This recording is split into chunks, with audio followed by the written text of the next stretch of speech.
Come explore our world of coffee. DeLuna Coffee was founded in 2014 by Ed and Courtney Lemmix alongside their son, Brett. The Lemmixes are Pensacola natives with a passion for coffee, so what better than their Beachin blend, which is just that, Beachin. It's their classic combination of Colombian and Brazilian beans. It creates a superior French roasted coffee taste, lower in caffeine, so it'll keep you easy breezy. Ed and Brett are both FSU alums and are extending a special offer to our listeners. Use the promo code WARCHANT15 for a 15% discount. Visit thelunacoffee.com and check out their Facebook and Instagram. From Tally to Cali, it's time to wake up. Wake up! Wake up! WarChant.com is your ultimate Seminole sports source. And this is Wake Up Warchant, fueled by DeLuna Coffee. Coffee's for closers only. Now here's WarChant.com's Aslan Hujavandi and Corey Clark.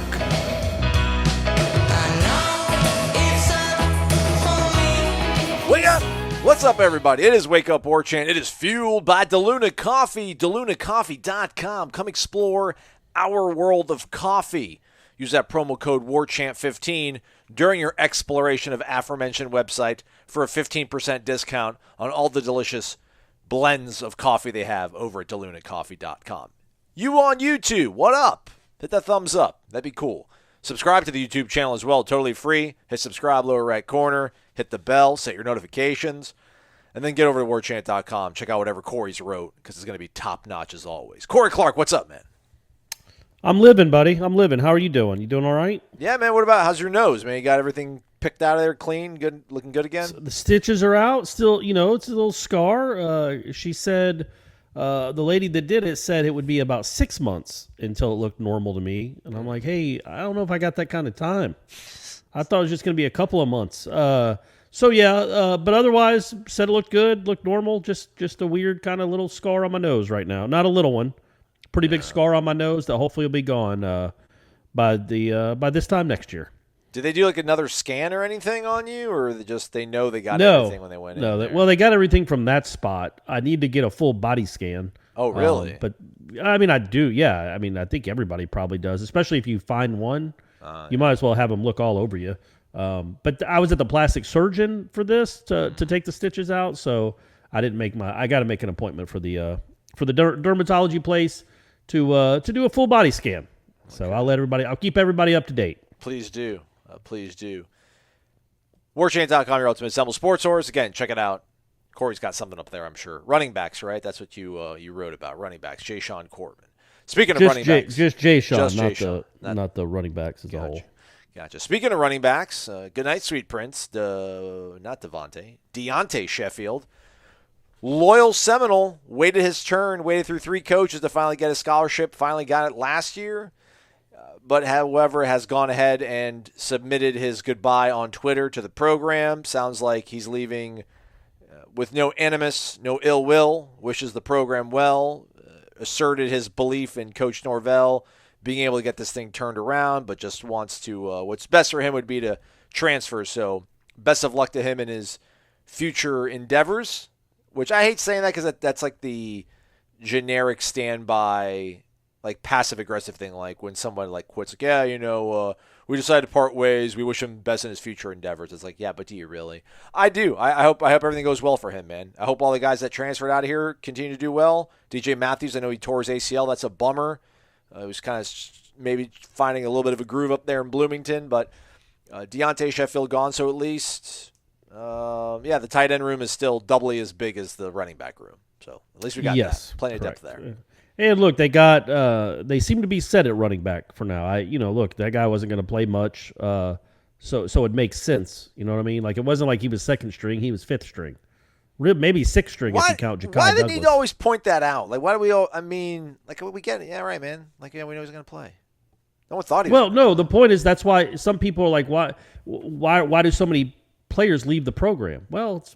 That guy wasn't playing. I don't think he had any ill will towards Norvell or wanted to go somewhere where he could win. He wants to go somewhere where he can play. He wasn't going to play here. Yeah. Interesting to leave now, though. You figure like maybe just finish out the string. But then again, I think somebody asked that in the Renegade How Express. Does that work, by the way? Does this count as a season for him or not? Like, because it's been 4 games. I don't know what his classification is in school. I don't even know if they keep track of that stuff anymore. Trayshawn Ward is somehow still a freshman, and he played in the Sun Bowl. El Paso Bowl. Yeah. So I don't quite know how any of this works anymore, but I wonder if you leave before a certain time, maybe the year doesn't count. He mentioned he's going in as a grad transfer, so I think he's good. Okay. So well, he's got that extra year left. So best of luck to him, man. Hope it works out. Good dude. Again, man, he came here under the premise that he was going to get a scholarship eventually with Jimbo. Jimbo left. Willie wasn't able to make the numbers work. Somehow Andrew Baselli got a scholarship, though, but wasn't able to get Deonte a scholarship. But then Norvell put him on scholarship. But again, transferring out. So best of luck to him. That happened on the running backs. Let's get right to it, Corey. They practiced on Tuesday. It was a practice. There isn't nothing caught my eye, at least on the overly positive thing. Then again, I'm not the most positive human being that should be hosting a podcast for an 0-4 team trying to uplift everybody's spirits. I want to see what you're like. It's going to happen sometime in this endeavor. Yeah. The Wake Up Warchant with you and I. I want to see what you're like covering a top 10 team. Yeah. You know what I mean? We haven't gotten to see it. You haven't gotten to be an FSU media member for a top 10 team. I got it for years. I didn't appreciate it, but I got it for years, or appreciate it as much as I should. I want to see what you're like. I want to see, because I feel like you're still gonna be you. You're still gonna have some things that worry you that you're gonna complain about. But I think overall your mood is gonna be like a different dude. Yeah, I went back and I watched every game in 2016, and I felt so good about them. And I really was like, man, they really are just a few plays away from. I mean, not the Louisville game, obviously, but North Carolina, the Clemson game, obviously. I would go back and watch games like the condensed, and I'm like, yeah, man, I really do believe in what he's trying to do. And then everyone's like, this inches thing, it's nonsense. Like, no, but we really are, man. Don't get. But eventually, 2023? You said maybe. So. 2023, that's what we're shooting for. Okay. That's 8 wins. 2023 is 8 to 9 wins. Yeah. Nothing to do with 2023, but a 2022 prospect, Elijah Pritchett, big-time offensive lineman, out of Georgia, who Florida State was heavily involved in. And there's at one point, Michael was really confident about him coming here, but he committed to Alabama on Tuesday afternoon. So that's a bit of a bummer. He is not ranked nearly as high. He's a 4-star. Armella is ranked as a 5-star, but that's a guy that Michael has consistently said that he just thought that Elijah Pritchett was the best tackle out there on Florida State's board, even above Armella. So a bit of a bummer, but to be expected. I think I'd said on the recruiting chat with him the other day last week that the 0-4 start hasn't really affected the commitments, but I think the guys that are on the fence, it's going to affect those guys. Like the A.J. Duffys, Travis Hunters, Quayshawn Sapps. Those guys seem to be steadfast, but these guys that you're trying to make a run at, you're not helping out the cause. But it all can change against Syracuse. It's getting the win. Well, we'll see. But man, it's gonna be almost impossible if you're recruiting against Alabama, especially at that position. That's gonna be a real hard pull. That's a real hard pull. The fact that Florida State was even in the running is pretty crazy. But yes, to be 0-4, the team you're recruiting against is number 1 in the country and coming off a national championship, one of many. And they send dudes. They just send 12 guys a year to the NFL. That's going to be a tough one to pull. Maybe get the Armella kid though. He is a legacy. That would be nice. Yeah, that's much more than a consolation prize for sure. Let's jump into the bag. Renegade Express, giddy up. Chiropractic Nole. His avatar is Fat Elvis over the new Seminole logo, Seminole head logo. Because everyone call him Chief Elvis. It's not 50s. It's not handsome Elvis. It's 70s. I'm in Vegas, hanging on by a thread Elvis. Right. 4 words. Status of Emmett Rice. Yeah, I mean, that's I don't. Maybe November. It would be. I don't know. I mean, he hasn't done anything really, has he? No. I mean, he's at he's practice. out there. Yeah, but he's not practicing. So can he get another year? Maybe. Could he be an 8th year senior, a 7th year senior? Like it's that. I don't know that their record is any different. Probably not with Emmett Rice at linebacker. But man, that's you didn't have a lot of guys that you felt good about on defense. the one guy that's actually made plays the last couple of years when he's been healthy. I mean, yeah, he's just not going to play all season. That's a bit of a bummer. But yes, I would be surprised. Maybe he comes back for the final 3 or 4 games if he can get his body right, just to put something on film, considering this is his last year. Unless, again, the NCAA just doesn't pay attention to this stuff anymore. And then he can come back for another senior year. But maybe to play a couple games at the end just to show people that he can. But, yeah, I would be very surprised if he plays anytime soon. You know what? I'll ask Mike Norvell on Wednesday morning, chiropractic Noel. I'll be like, hey, is he a guy that you could get another year for and maybe just shut him down? So I'll ask him that because not a whole lot to ask him after we got him for 30 minutes on Monday. But I'll ask him that. I'll ask him about the tomahawks on the helmet. What did you guys talk to him about on Tuesday? I think Ira asked him about Chubba, but I don't remember what he said. Sorry, everybody. Well, that's good radio. I thought I set you up. No, I guess I could have watched. I guess I could have watched too, but I was on the road. You're on the road. It's a long drive. It was a 12-hour drive to Atlanta, so I didn't have time to watch it. I asked him about him and Kenny. Just they are like-minded, but how different are they? And he says that they are. That he doesn't want yes guys. He doesn't want differing opinions, but they are. They've had this kind of good symbiotic relationship through the years. Because I was just trying to get I didn't know what because I saw that you were working on a story about Corbin, and I'm like, maybe I could, see if they're, going to talk about going one direction or the other on maybe becoming a run-heavy offense, because I guess that's Kenny's kind of calling card, but wasn't able to get there. Maurice Smith practiced in a limited role. Asked him what changes with him. Just he brings confidence to the huddle. He knows knows the play calls, helps everybody around him. Athleticism, was a freshman All-American with good reason, he said. So that was encouraging. Okay. But yeah, that's pretty much the gist of it. So I'll see if I'll look up Chubba when I ask you the next question and we answer it. But yeah, I'll ask about MRI's chiropractic, Noel. All right, here we go. Eskimo Randy bringing the heat. This is 2 weeks in a row. Eskimo Randy might need to put you on the shelf with this stuff. Wake up, fellas. This is not a fire Mike Norvell question. However, there has to be a line between giving a staff patience and tolerating losing. Florida had a coach that took them to back-to-back SEC championship games. They fired him in the middle of the next season because that wasn't good enough.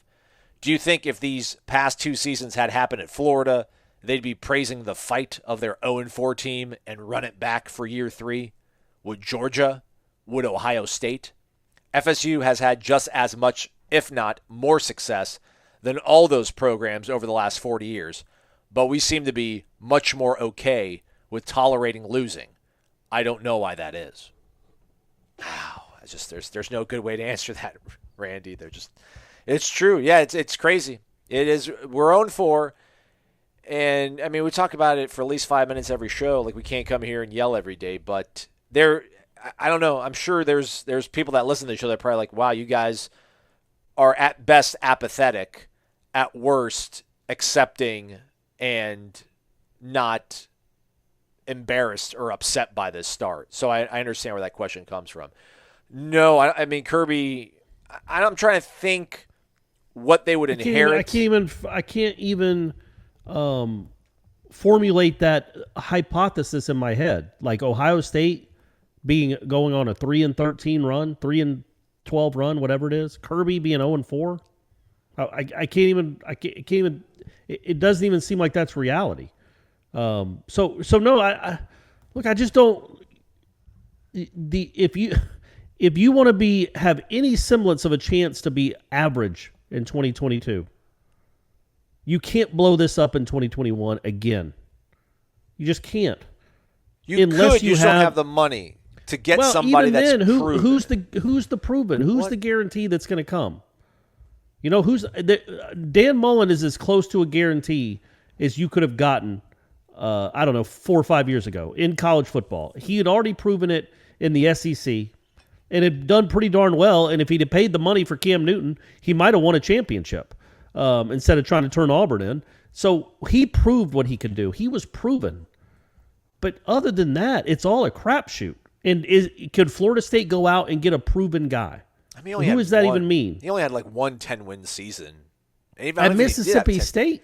Come on, man. I mean, he won. It's different to win 8 at Mississippi State as opposed to 11 at Memphis. It's just different. You're recruiting against different kinds of players. You're playing against different kinds of players. He also coached all those guys at Florida. Like he had a much better. He seemed like much more of a sure thing than anybody. Than obviously McElwain or Muschamp, but also Norvell or Taggart. Yeah, but I ain't gonna lie. When it was Chip Kelly, Scott Frost, or Dan Mullen, I'm like, all right, I'm glad they went down Dan Mullen. I'd want no part he's of so Chip awkward. Kelly. He's so awkward. You wonder how he's going to recruit. But there's no arguing. He's a very good football coach. Yeah. He's weird. Yeah. He's bizarre. He's goofy.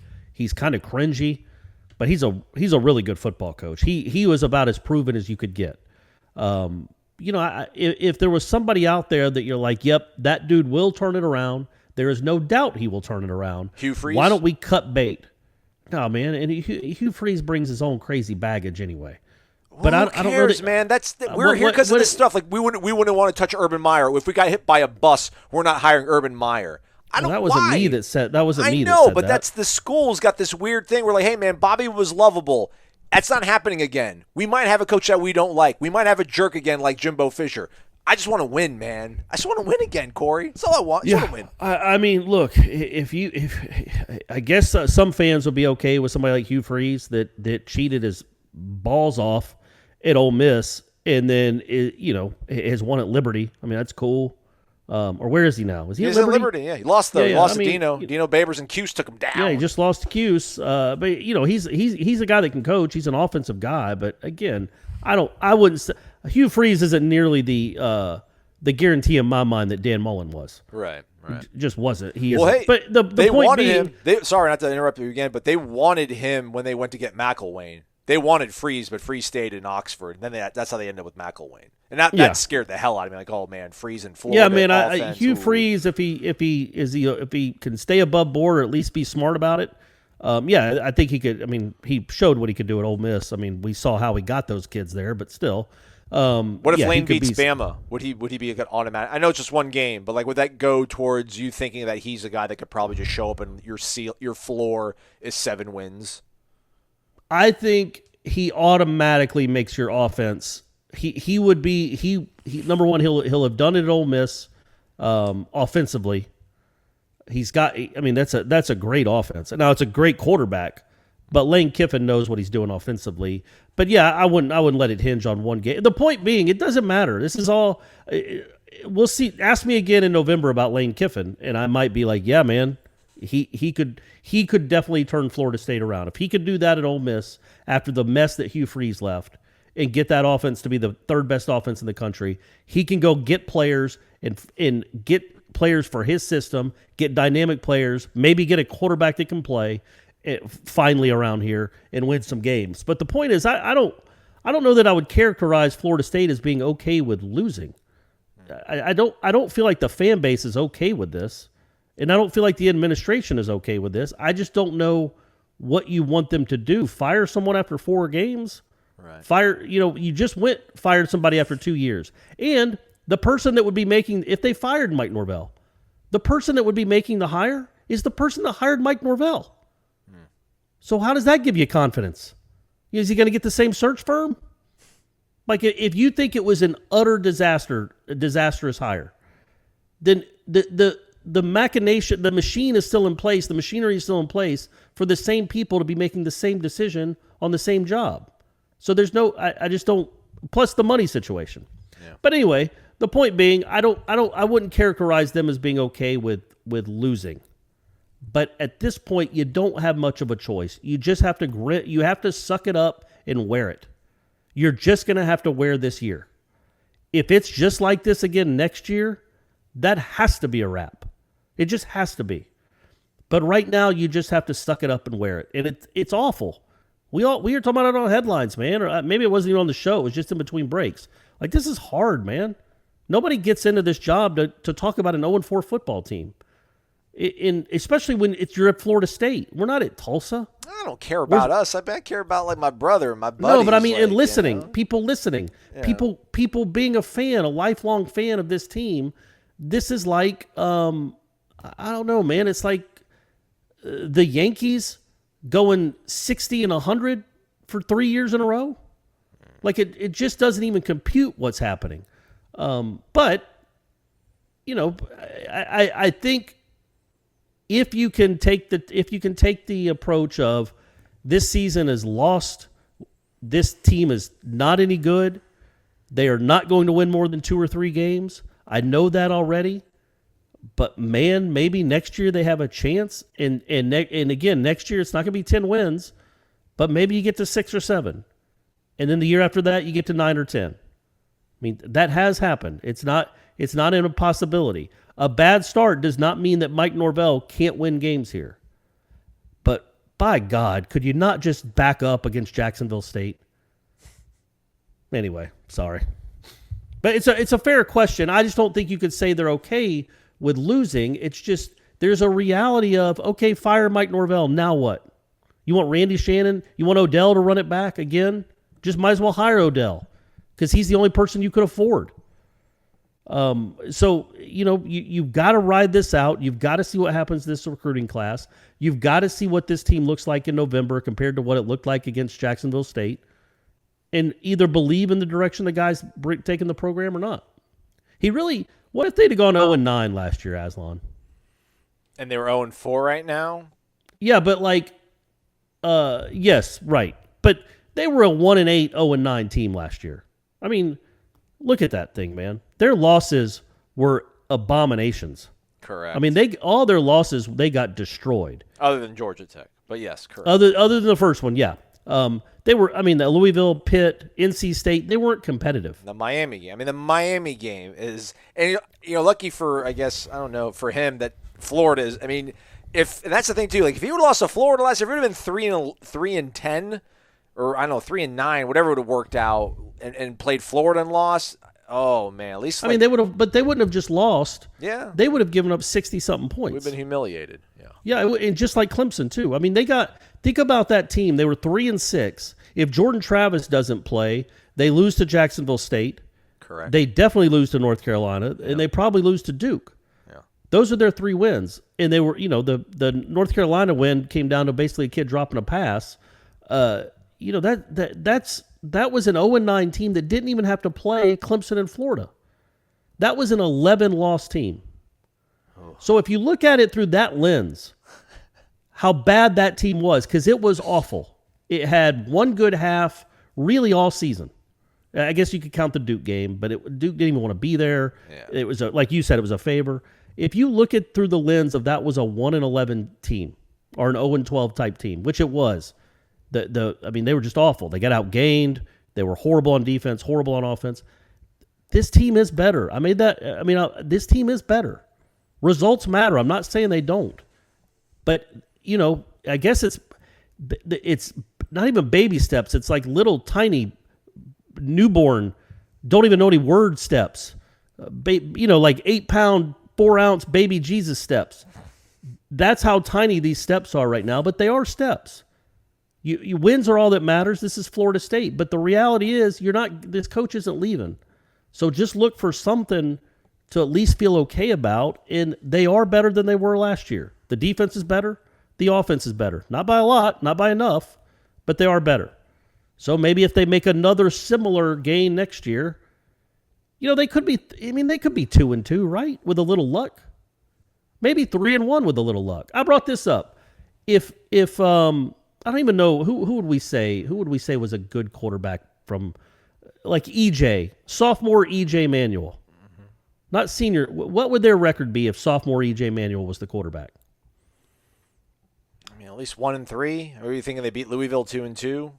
I think they beat Louisville. I think they have a real good chance with Notre Dame because they don't turn it over maybe their quarterback doesn't turn it over 3 times. Last year you could have had Tom Brady as the quarterback. They weren't winning a lot of games.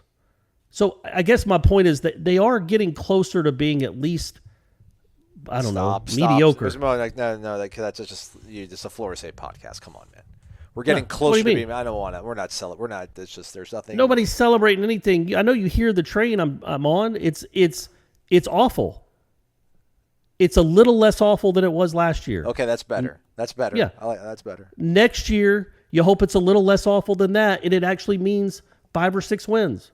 Nobody can go into next year expecting, 10 wins or anything. But maybe you get to 5 or 6 wins, and you've got guys that believe in what they're doing. You're doing so good then. Like, maybe we'll get to 5 or 6 wins. Like, woohoo, year 3. I mean, look, man. What are you going to do? You're going to go from 2 wins to 9. You're going to go from 2 wins to 6. You're allowed if you're lucky. You're allowed in to. the next Corey, year, you talk about guys who are allowed wins. to make guys miss. You're allowed to catch a 50-50 ball. You're allowed to make a play on a ball. Like, coach is allowed to do something crazy. Coach is allowed to make guys have done it. I don't have anything in front of me right now. I'm pretty sure Matt Rule went from 1-10 to something pretty good his second year. And you want to talk about inheriting a bad culture. Nobody had anything on Matt Rule, but Matt Rule's in the NFL now, and I think let's just say that Matt Rule is better than Mike Norvell. Okay, all right. This is a good one. We can all get behind this one. Gator Hater. What's with the 3:30 games? Can we ask for a noon game or a running clock? Amen. I want noon games. I want noon games. 3:30s are actually the worst, because it's like I don't even get out of there. That's a longer day, weirdly, because when it's a night game, you're like, it's 11:30. Who's going to read this? But a 3:30 game, you got to craft, you got to write your story, your column, then you got to do the video. By the time you leave the stadium, it's 10:15. So yeah, I'm all for noon games. Noon games from here on out, man. I'm all about that. Please. Warpath Noel, wake up, guys. Thanks for the question, by the way, Gator Hater. Warpath Noel, wake up, guys. I know it's got to be hard for you guys to talk about how bad this team is or the tiniest slivers of hope all the time, but we appreciate it. Hey, it's our job. I'm glad to be here. Glad you're listening. We really appreciate it, everybody. You guys. Well, one of us is looking for slivers of hope. Yeah. Well, I'm trying to help you out. That's the best thing. They're less awful. Saying they're better hints. Like, it still makes it sound positive, which we're not allowed to do. We're not. It's 0-4. We can't have anything. I'm sorry. They are less awful. They're less. They're less of an embarrassment to football than they were last year. That's better. That's more accurate, I think. You're not gonna win anybody. I mean, that's probably 55-45. You'll win that one. I think just 55% of the fan base is like, stop it, knock it off, guys. 45 are like, come on, man, give us something to hold on to. Do you believe in any of the the metric stuff? Like FMRAU and like expected wins and stuff like that?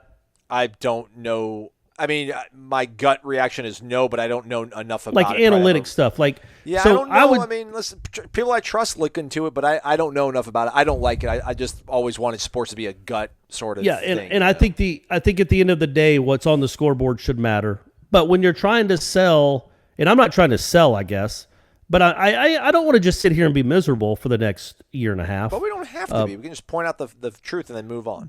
But I think this is the truth. I think you can say that they're a better football team.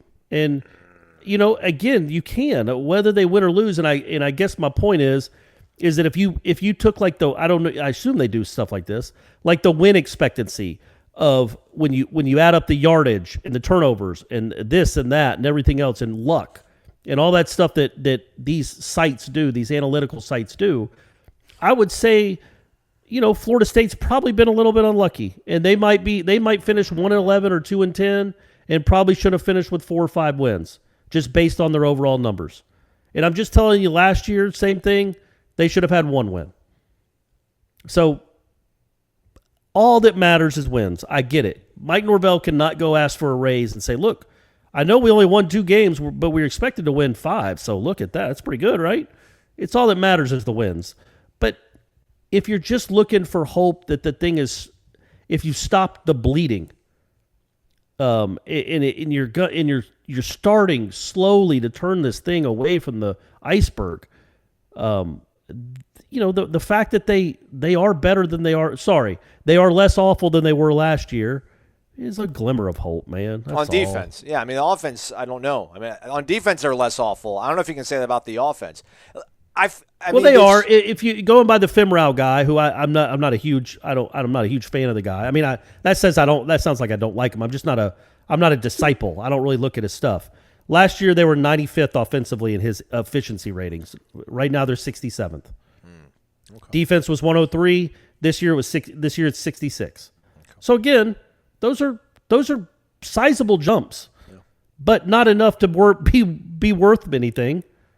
But if you make another sort of sizable jump next year, maybe that does translate into 7 wins. I don't know, man. Don't ask me. Basketball practice starts in a couple days. Well, yeah, we get ham today at 2:15, so I'm sure we'll probably write something up on it, and we'll. I think the women started practice on on Tuesday. I think. Okay, there we go. Old Sue Simrau back in action. Let's go to the good Tucker. to have her back. Let's go to the building of winning. Let's go to the winning house. Yeah, they get some dubs in there. That's right. Warpath Noel, back to your question. Thanks for being here, man. I don't feel like asking a question about the team this week, so I was just curious, what is your favorite away stadium to go to as a fan and when covering the team? Maybe because the town has great food or the seats in the press box are top-notch, LOL. I like open air press boxes. If we're asking when covering a team, Mississippi State was nice. I liked Mississippi State. The food was horrible though, but it was open air, so that was super cool. Shout out Bryant-Denny in Alabama. I don't think that's a nice stadium. It's just a huge concrete and metal structure. It's not pretty or anything, but they serve brisket, which for your guy who doesn't eat swine and he's covering games in the South all the time, everything's like pork hot dog, pulled pork, something wrapped in bacon, something with ham. But they throw down barbecue pregame, and it's a brisket. And it was really good. So shout out to the folks in Bama. I do like them. As a fan, I don't know what my favorite away. I haven't really, I've been to bowl games. I don't know how many. I mean, I've been to Clemson, but I had bad memories. I went to Alumni Stadium in Chestnut Hill, good memories, but I don't really remember anything about it. I just remember us winning. So I really don't, as a fan, I can't recall anywhere. It was an absolute abomination the way it ended, but I did like Bobby Dodd Stadium at night. I did like Georgia Tech at night. It had a good little feel to it. But yeah, that's you get to see the skyline a little bit. Yeah, no, that's a cool place. I think Clemson's the answer, maybe for both. I do like Wake Forest. Wake Forest has got a sweet setup for the press. It's a very clean press box. It feels homey. They got the food going the whole time. I just like it. It's a nice setup there. It's hard to explain, but it's just well done. And they got the hill. We all love the hill. But Clemson, what I like is and I think Clemson's outdoor. Do you remember? Yes, I think it is. I feel like I know Florida's is, and I know Georgia's is. I love the outdoor press box, man. I just love it. At Florida State, it's really hard. They have soundproof windows, apparently. It's really hard to hear the crowd. I know you guys could say, well, what would the crowd be loud for? Hey-o. I get it. But even at the Notre Dame game, that third down, where the camera's shaking. In the press box, it's like, you can tell people are being loud, but it's not deafening. You don't feel it. I love the outdoor press boxes where you can feel it, and Clemson's one of those places. Clemson also, when they start getting going, the press box shakes a little bit because you're in the middle between two levels, so you kind of move up and down a little bit, which was a little freaky the first time I felt it, but I would say Clemson. That's the best place to go watch a game. It ain't like there's a lot of great ones to choose from on Florida State's schedule. Fun fact, too, by the way, LSU, when you're a photographer, you have to be kneeling the whole time because it's so shallow, their bowl. It's so low that the front row, you have to kneel. So, like basketball. Yeah, it's brutal. Oh, that's crazy. I didn't know that. My buddies let me know. So actually, I went to Home Depot and bought these heavy duty construction grade knee pads. So it wasn't as bad as I thought. Did you take pictures of the Tiger? Is he on the sideline? No, but I walked by. I don't remember. Memphis does. Memphis has a tiger that's in a cage they bring onto the sideline. But Mike the Tiger for LSU, I think he stays in his habitat. But you walk by it from media parking on the way to their stadium. I know they used to, though. They used to have him on the sidelines because a buddy of mine, I worked with him long ago. He went to Miami. He actually was very good friends with Levitard. They worked together at Miami on the school paper. Back in the glory days, the late 80s or 90s. And Miami played at LSU one year. And literally the Miami players were going up and rattling the cage of the Tiger. Jeez. Talking trash to the Tiger, telling him to come out. That Miami back then was a little different. So what a scene that must have been. All these Miami football players taunting a Tiger. And would the Tiger kill them all? No. If it was 8 football players in Mike the Tiger, and Mike the Tiger was agitated, who wins that fight? Well, I mean, they're all not going to hang around. Like Mike the Tiger will maul If 2 they or 3, did. and they are. If they did. If they take their helmets off and start walloping, if there's 8 of them, I think maybe Mike the Tiger retreats. Oh, you're probably right. Yeah, at least But they 3 are tackle going them or down. I something. mean, 3 are dead. I mean, 3 of you are Right, dead. I mean, 3 of you are dead. 5 of you might be brave enough to hang around and throw your helmets at them. Right. Also, shout out to Clemson for having a media shuttle. Mississippi State has a media shuttle too. Like they make you park far away as a media, but at least they drive you to the stadium, so you don't have to walk long distances with heavy gear. TV guy, so that kind of stuff I appreciate. You know, I also appreciate simplicity and things being efficient. Hence the Kraken app on my phone. My buddies that I do game night with on Tuesday, Corey, were talking about all the Ripple that they owned, which is a cryptocurrency that you can trade and look at on Kraken. And they said they literally use Kraken. I'm like, yeah, they're investing and they are promoting themselves on my podcast that I do with Corey Clark. But it's really Corey Clark's podcast that I do with Corey Clark. With Kraken, you can buy and sell over 50 of the most popular cryptos like Bitcoin, Doge, Ethereum, and like I said, Ripple, all on the go every single minute, every single day. It's super easy to get started. Just download the app, Kraken, search for it in the App Store, or go to kraken.com/warchant and find out for yourself why Kraken has been one of the highest rated places to buy crypto for the last 10 years and why my buddies literally use it. Cool thing too, again, you don't need a whole lot to get started. $10 can get you on your way with cryptocurrency investment on the Kraken app. Check them out again in the App Store. Let's go to Mark in Naples. Corey, you know we need energy, we need optimism. Pick up the spirits, Mark. Yeah. Come on, Mark. He ain't Pick gonna up the spirits, man. He ain't letting you down. Wake up. You know what? I'm at the office trying to manage my staff and teenagers at home. I might make a mistake today, sure. Maybe I'll make a mistake tomorrow, but you know what? I'll respond to it. Anyway, kudos to you, Corey, for prompting that emotional but professional rant from Norvell. It needed to happen. Aside from recruits, I hope it struck a chord with the guys on this roster. Do you think we can carry that momentum on defense into the first half against Syracuse? If we don't, do you think it's time to insert Randy Shannon as interim defensive coordinator? Second half efforts are nice, shows fight, but we cannot continue to get behind the 8 ball at half. Appreciate your continuing efforts during these fun and challenging times. Go Noles, beat the Orange.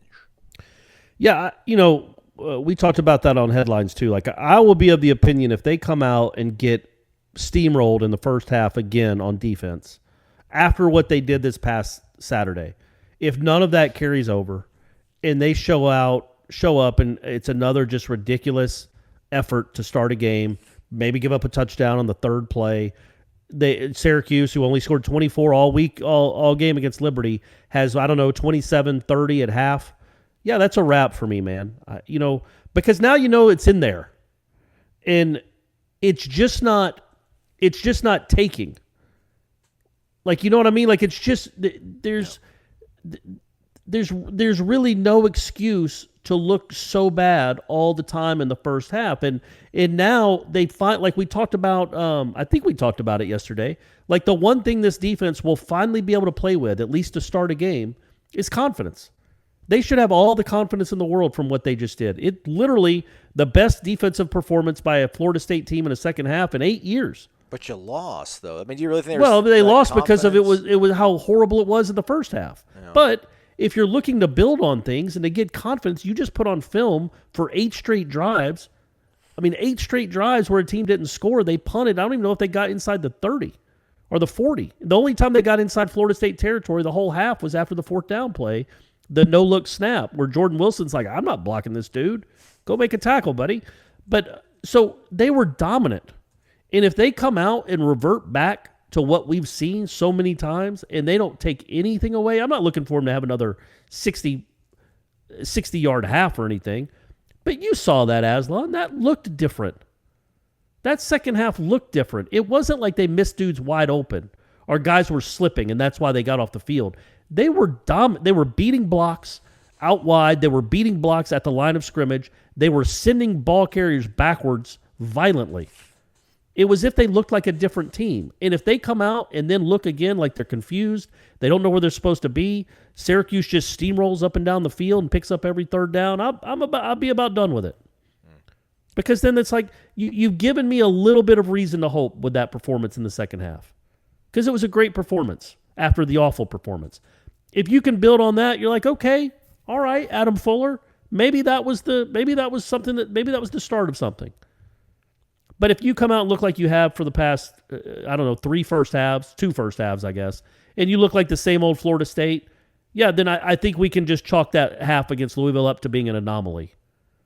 And the real Florida State, the real Adam Fuller coached Florida State defense is the one we've seen all these other halves. So yes, I if they get, and I'm not trying to get somebody fired. Not that my opinion would matter anyway, but I guess I would say I would be about done with it. I would have no hope left if they can't build on that performance. I just wouldn't have any hope left. And as far as Mike Norvell's, whatever we want to call it, the professional rant, if they lose to Syracuse, none of it matters. I thought it was a great moment for him. We talked about it yesterday. I really did. It was 4 minutes of passion and genuine care about his players and, I guess the future of this program. But if you can't back that up, because I do think it would matter to recruits. In fact, I think a recruit retweeted it on Tuesday. Kid from Miami, wide receiver maybe, I can't remember the name. But he said this is real. He quote tweeted the whole 4-minute interview. So I do think that can resonate with the recruits. I think they better have been sending that clip out to all the recruits, every single one of them. Like, this is what your coach. This is why your coach wants you here. This is what he said about. It's a great message for fans and recruits and the players inside the locker room alike. But if they come out and lose to Syracuse and don't look particularly, it doesn't even matter if they look good. If they come out and lose to Syracuse, it did not matter at all. It's just more fuel to the this guy's in over his head crowd. And it won't matter. It'll be thrown in his face. It'll be completely thrown in his face, and all anybody will do is make fun of it. So it sure would be nice if you went out and won this one. I don't know about that. I think it would not be a good sign, obviously. I don't know if it'll get thrown back in his face. I mean, to a certain degree it will, but the goodwill, maybe you're right. Maybe that goodwill's all I think the goodwill's all, he won that day. Like, it was a great day. Now it's like, all right, okay, I'm back. There's some people that are like, man, he just got me invested back in the team. Yeah, and then they're going to jump right back off again if they go out and lay another egg and lose at home again to a mediocre ACC football team. You've got, as much as I've been saying that I do think they're better, you've got to win games, man. You've got to win games, and they haven't. I do think they're better. I think they're a better team. I think from Sunday to Friday, I think they're better coached. You know what I mean? I think they're a better program from Sunday to Friday, but Saturdays they keep laying eggs and falling on their faces. And we're college football fans. We realize Saturday is kind of the most important day, and they've been awful on Saturdays this year. The Walking Knoll 01. Wake up! I was in total disbelief like most were during that first half against Louisville, but thankfully I didn't turn the channel and was able to see that great defense on the second half. Hopefully we can start better this week. I'm like 75% confident that we can find a win this weekend. I feel like I shouldn't be that confident. Is that wrong? Anyway, do you guys think we found our best leg to stand on in the run game? I know this week is kind of wait and see, so not too much to talk about, just trying to make it easier on y'all since you work so hard covering this not-so-good team for us. I'm going to try and go to the Miami game. Maybe I'll make it out and can be part of the crowd for the happy hour at Corner Pocket the Friday before. Thanks again for all you do. Go Noles. Hashtag postgame wrap-up gang. Well, if you do come to Corner Pocket before the Miami game, be sure to say hello and introduce yourself. Aslan won't be there, but I'll be there. Yeah. So say hello. What was the question? The run game. Have we found have we found our best leg to stand on is the run game? And that's the other thing is like, I think they're top 30. They're top 30 in the nation in rushing. They're fourth in the conference. That's a good thing. And I would assume, I didn't look, I should have. They've got to be top 3 or 4 in the conference in run defense. I mean, those are two big things to be good at, and yet they still can't find a way to win. Yes, I do think, number one, Corbin and Ward are guys that will both be back. Apparently, Ward can play till 2025 because he's still just listed as a freshman. Florida State rushing defense, in case you're wondering, Florida State's rushing defense, 56th in the nation, 42nd rushing offense. No, I've been in the conference, but yeah, I guess they're not that high in the either. Man, what? Don't they average? Oh, it's the weight game, right? Because they didn't run for any yards and they gave up a ton of yards. Yeah. The other three, I think the other three, they've outrushed their opponents by 100 yards each. at least. It's that weight game that kind of tilts that. But, yeah, they all count. But, yes, I do think that the strength of the offense is the running game, and the strength of the defense is stopping the run, or the defensive line as a whole. So, yeah, we'll see. We talked to Dillingham, asked him, like, I think he even said on Monday, I know he said, he's like, even if the numbers don't add up, we still got to force the run sometimes. And that's mainly because they just can't do much with the pass. And your two best playmakers are number 8 and 0. You started that game last week trying to give 11 a chance one-on-one, trying to give Pokey a chance one-on-one, and they got tackled by the first guy that got near him, both of them. Meanwhile, Ward and Corbin are bouncing off dudes the whole game, making guys miss the whole game. So those are your two best players on offense. So if you give them the ball, I think they had 20 carries combined on Saturday for over 200 yards, 210 maybe. I would make sure I give them 25 to 30 touches, however they get them. The two of them need to combine for 25 to 30 touches a game and quit and just see what happens. You can't run 50 times, 60 times. You just can't. Your offensive line isn't quite good enough for that. You have to keep teams honest. And the question is, can they do that in the passing game? And I don't know the answer to that. Well, I mean, if you look I do know the answer to that. They haven't been able to so far. But maybe they'll get better on that front. But their passing game is so bad that it's going to be harder and harder to keep teams honest. Yeah, it's just weird, though. I mean, that they do run the ball more effectively than they do throwing in terms of explosive plays. It seems like, but their pass protection grade is much higher than their run blocking grade. I told you that. That doesn't even make sense, does it? No, but like for the in PFF, I think these are the numbers, right? Like Florida State is 44th in the nation in pass pro, going by the PFF numbers, pass blocking, and 127th in run blocking, which seems completely flipped. But hey, what do I know? But either way, they run.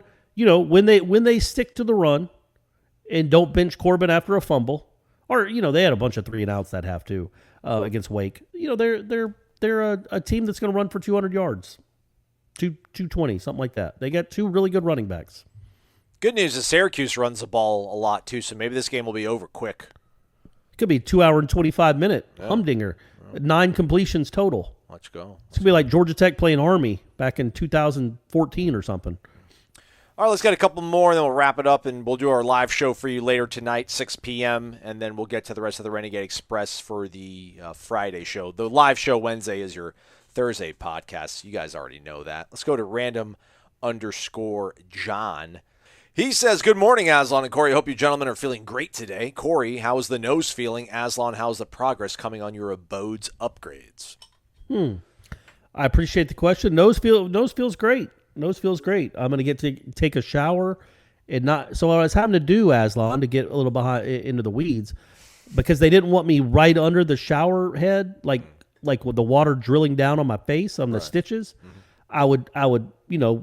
I'd get soap on my hands, and then I put it on my nose gently on the incision on the place where the scar was and the stitches, and then to get the soap off, I would cup the water in my hand like a baby bird, and then dip my nose into the water. Oh, I thought you were going to say you splashed it on your face but all right. No, I didn't want to do that either. Yeah, so I would dip my nose into the water that I was cupping into my hand. All right. I don't have to do that anymore, so I'm pretty excited about that. But it feels fine. It feels good. Thank you for asking.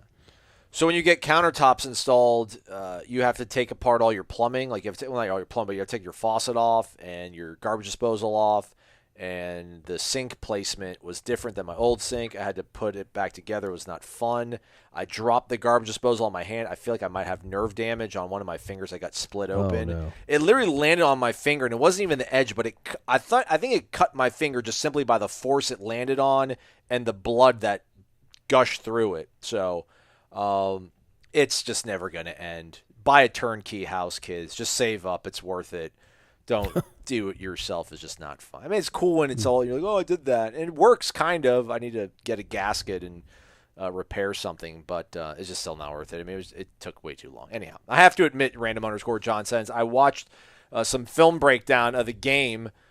I learned that in the first half, our linebackers did not understand gap integrity. Our defensive backs had a tendency to abandon their zones when in cover 4. And don't get me started on the tomfoolery that happens when any team runs a mesh route on third down.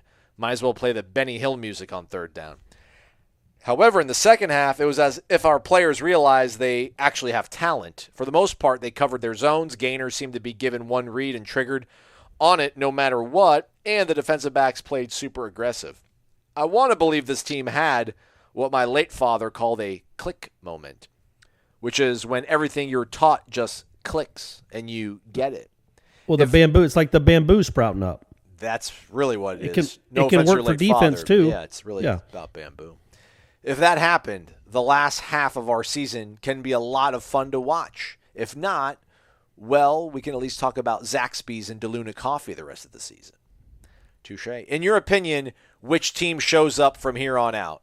Our Louisville first half or our Louisville second half? And what is your reason for said choice? Drink your DeLuna coffee, eat Zaxby's, subscribe to Warchant, and go Noles. I don't want to answer that, but I do want to say that that's why I think that first half on Saturday is so important. Look, man, win or lose, fine. You're going to win 2 games or 1 game. I mean, okay, 3 games maybe. It's not like a bowl is riding on this, but the future of the defensive coordinator is riding on this, and really any goodwill that could possibly be coming towards this football team that doesn't deserve much, or any really. If you can just show some momentum, man, carry something over. That would be awesome if it clicked. And then all of a sudden they go out and against Syracuse, they give up 16 points in 290 yards total. Not for a half, total. And kind of dominate them too.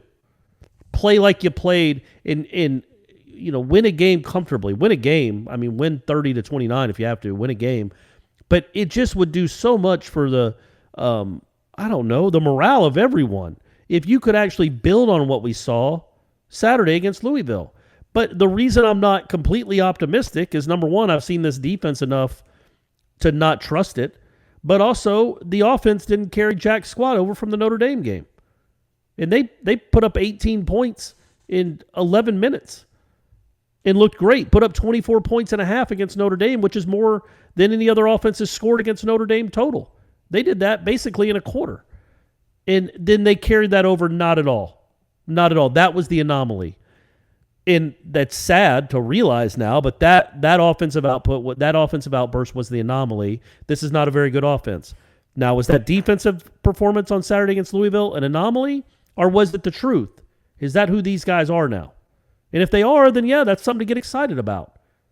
But that's why I think that first half is, well, the whole game really, but that first half, if you could come out and play hard and send those guys backwards and not just get run through and be embarrassed in another first half, that would be such a welcome sight. I don't know. Then we'll see how this team is when they're playing ahead, like playing with the lead. Right. How are they going to do that? And like I was joking with Jeff and Ira, like, oh, and then say they beat Syracuse, then we get to write all week. How is this team going to handle success? Hope they don't get the big head. Hope they don't get the big head with that big dub over Syracuse. Yeah, I mean, I'll have to pull out a Jimboism. Whoever he stole it from, you're never as good as you think you are. It's never as bad as it seems. It's never as good as it seems. It's somewhere in the middle. I don't think this defense is as horrible as they showed in that first half against Louisville, and I'm not expecting them to look as good as they did in that second half either.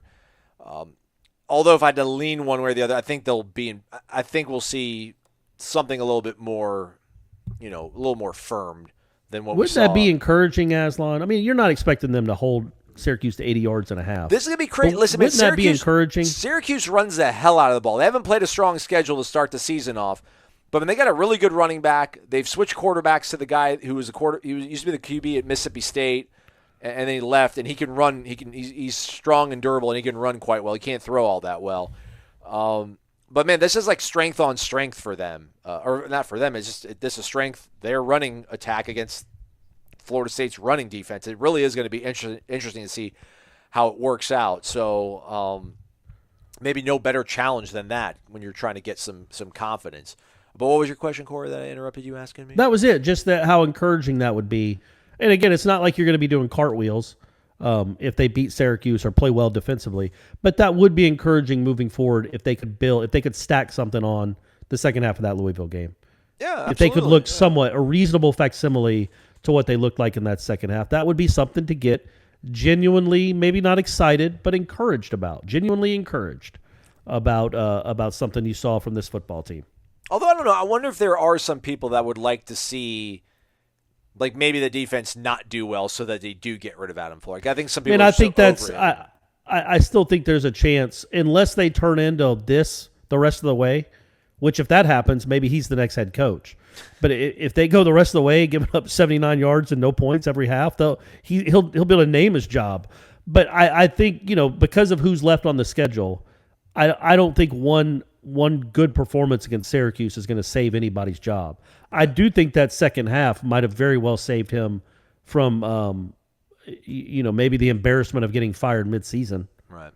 I think there's a very real chance if that second half had been like the first half, we'd be talking about interim Randy Shannon or Odell or somebody being the defensive coordinator right now. Hey, head over to mybookie.ag. Use the promo code WARCHANT. If you're a first-time customer, they will take that deposit of yours and they will double it right on the spot. You can use it instantly to put wagers on all sorts of things, whether it's blackjack, you can play games like casino games, or you can bet on, athletic events, sporting events, if you will. Craziest line I've seen here, I can't believe this is it. I mean, I just lost it, but Notre Dame is a 2.5-point underdog at home against Cincinnati. Yeah, what's that about? I don't know, man. I don't know. No. And they got Cincy's old DC. Yeah, I guess the great Jack Cohn's hurt. They don't have faith in his backup, the one that came in and lit up Wisconsin. So who knows? Florida State's still a 4.5-point favorite over Syracuse. I'll make my picks maybe tomorrow that you guys can all shade on me on. So, okay. All right. But again, head over to mybookie.ag. Check it out. Clean, smooth, easy transactions. And you can withdraw money and you won't get fussed at. So check them out, mybookie.ag. All right, let's take two more and then be on our way out here, Corey. It is getting late for me. Even though you guys are listening in the morning, you know how it works. We record it the night before.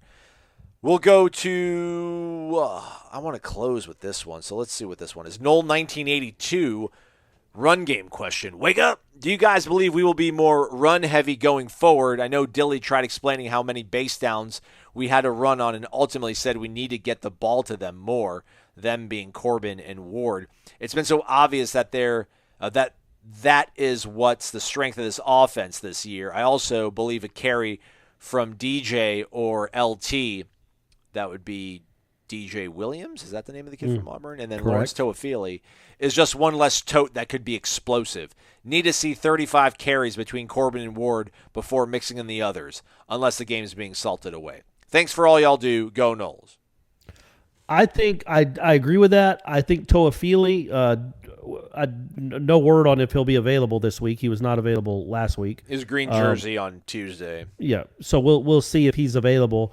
I think Toafili can have a role on this team, man. I'm not ready to give up on him. He is not as good a runner as these other two guys, or as good a running back, I should say. But I think, you could do something with him, get him the ball out in space, even if you're not just lining him up and hand him the ball. He is another guy that I think you can make plays with in space somehow. Maybe give him a ball on run a stop route with him and see if he can make somebody miss one-on-one. Or the thing you did with Pokey on the end around. That's Toafili. But yes, I agree. Ward and Corbin are your two best players on offense, other than Jermaine Johnson and Keir Thomas maybe. They're your two best players on the team. So just give them the ball. 30 to 35 times I think is a great percentage in a variety of ways maybe. Have them both on the field at the same time, which they did against Louisville. I would personally, I know you guys will want to throw your iPhone at me. I would use the Wildcat with those two guys more than they have. I just think that's with Corbin, if they can run it, like if he can actually read and give it to Ward or keep it himself, Corbin, I think that could be something you utilize moving forward. But yes, those two guys need to get the ball a lot. Go root for a Big Ten team, all you people. Throw the ball, man. Throw the ball. Man. They want to. They want to, but it's like you see what they got to work with. It's not great. It's just not great, sadly. And let me say this. I want to get this off my chest, and I'll probably say it another 12 times. I'm mad about where this program is. I really am. I mean, I come on here and I talk because I don't think that my role is to just be angry all the time and just is that my role? Is that my? No, I don't think that's anybody's role. Like it just lament it over and over. I don't want y'all to think because maybe I'm a little more measured on this show that means if you were sitting next to me at a bar and we started talking about this program, that a couple of expletives might fly by. I'm not happy with where we are like this program and what Warchant has to cover. It's infuriating that it's gotten to this point. Just know that. It's like I'm having my Mike Norvell moment. Yeah, I'm pissed off we're 0-4.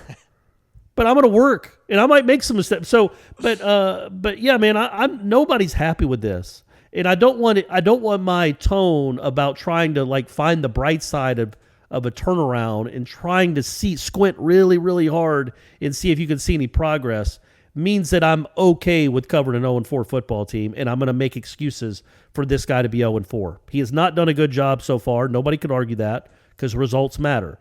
I do think he has a better team this year than he did last year, but results matter, and I'm not happy about it. It's sad and infuriating, and I'm ready for it to stop.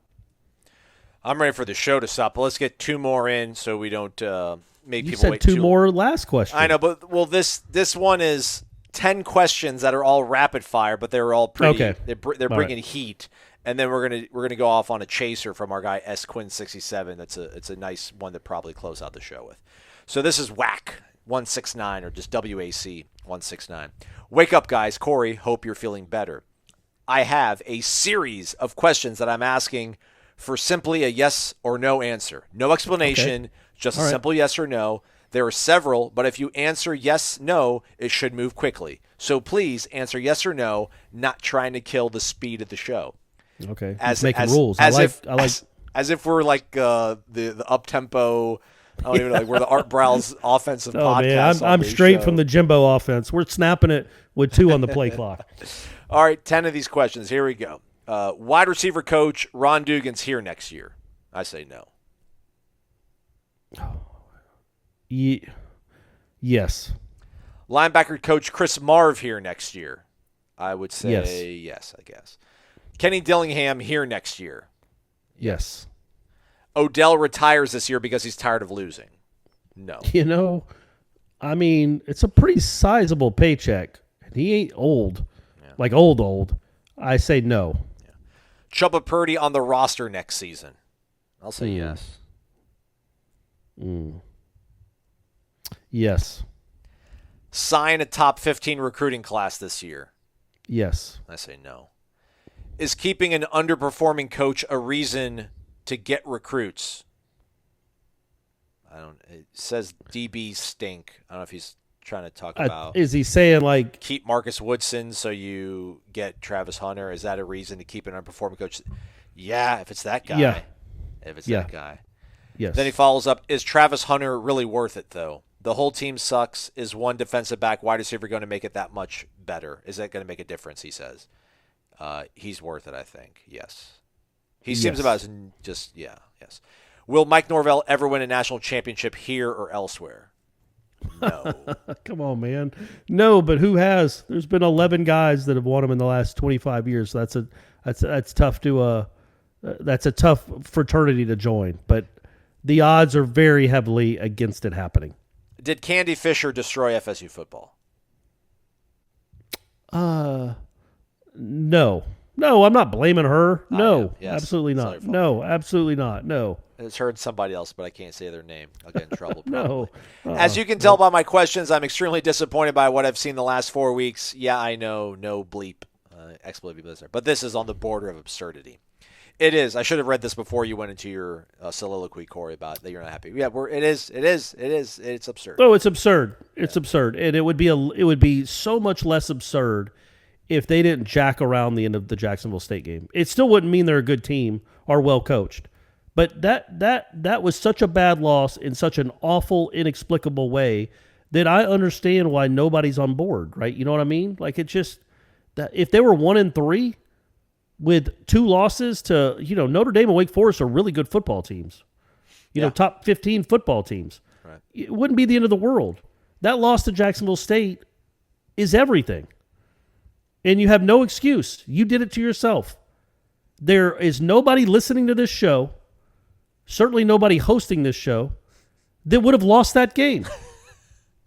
I mean, if Norvell had gotten sick and they did a contest, you got to write an essay to coach the team that week, and they had to listen to what you said, none of us would have lost that game.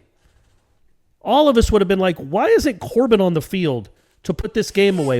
It's 17-7. You're at the 2-yard line in the fourth quarter against an FCS school that is ready to pack it in. All you have to do is score right here. But you give it to Toa Field and you throw a fade to a true freshman. Fade route. You throw a fade to a true freshman who doesn't ever catch them in practice. And then you do what you did at the end of the game. So, no, man, that's the absurdity. That's the absurd loss. Nothing else is absurd. That loss was absurd. All right, here we go. It's absurd. Sorry. I got mad again. Quint67. Wake up. I love my Noles. However, this past weekend, I intentionally let my wife schedule a trip to the mountains to go apple picking with the kids on Saturday. I wanted to make sure I had an excuse to not watch. Of course, I ended up listening to the entire radio broadcast. Every time I try to get out, they pull me back in. Preseason, we all wanted to see improvement, and although our record is disturbing, I actually feel like the team is better. Or, as Aslan would like everybody to refer to it as, less awful. My question for this week, other than the national championship games, what do each of you consider the biggest win in FSU history post 1976? FYI, I do not drink coffee, but I just ordered some DeLuna to give out as gifts for the holidays. Go Noles, class of 93. My man. You got it. Yeah, they're saying you should order early now too, because shipping is going to be crazy this year. So appreciate that. As Quinn, use that promo code WarChant15. Hopefully you did. All right, Corey, what do you think? Biggest win post 1976 that's not a national championship game. I mean, golly, that's tough. almost impossible. You know what's weird about it is I want to say the 13 Clemson game, but was it really big? Like I thought the program was set up for the next 20 years. Yeah, and instead it caught on fire 3 years later. So I don't know that it ended up. I mean, it helped them win a championship, obviously, but I don't know in the grand scheme it was that big because we are where we are now. I mean, that was less than 8 years ago, Aslan. I was there, writing stories, doing Seminole headlines, laughing at Dabo. Like, I lived all that. And now here I am, just in a puddle of sadness and despair. So I'm not going to say 2013 Clemson. I won't say anything with Jimbo because it is what it is now. So I'll go back to the dynasty. And I think I'm going to choose it's going to be a tie. The 87 Auburn game, because in 1987, everybody said Bobby Bowden couldn't win the big one. Every year they finished with 6 or 7 or 8 wins, but never won the big one. They'd lost to Miami on the 2-point conversion. Then they went and played, I don't know, number 6 Auburn at Auburn and beat the bejesus out of them 34-6. And that was like, yep, we're here. This is really happening. Florida State is for real this year. And then the next year at Clemson, again, similar story. They lost the first game of the year to Miami. People thought they were a fraud. Maybe it was a one-year wonder, and then they go up and beat Clemson with that punt Ruski and Dion being Dion, and the whole nation saw Dion being Dion, which helped a lot more recruits come to Florida State. So I would say those two tie. Yeah, I'm never good at these because I don't have the. What about the 09 BYU game? Ooh, that's right. It's like, ooh, right before the South Florida loss. That Michigan win was big. I think on a different level, I think that really showed that Florida State, and at least their blueprint, was something that was not going to be like flash in the pan. Yeah, that's a good one. Yeah. And then I guess maybe because listen, man, like everyone thought Michigan, big Michigan, physical Michigan, they're going to be able to squish this, fast team. Speed doesn't matter when you got size and strength in this sport of football. And it was like, nope, wrong. And then, I don't know, I guess what, like Ward to Dunn, 93, being Florida, being able to finish the drill to get to that first national championship game. I'll say those are my ties. Yeah, those are two good ones. Those are two good ones. And then obviously the North Carolina win from last year. Sorry, folks. I'm trying to get there. I really am. I'm the positive guy. I do think they're better. I do like this guy. I think there's a chance there's something there, really. And I was inspired by his soliloquy on Monday. I was.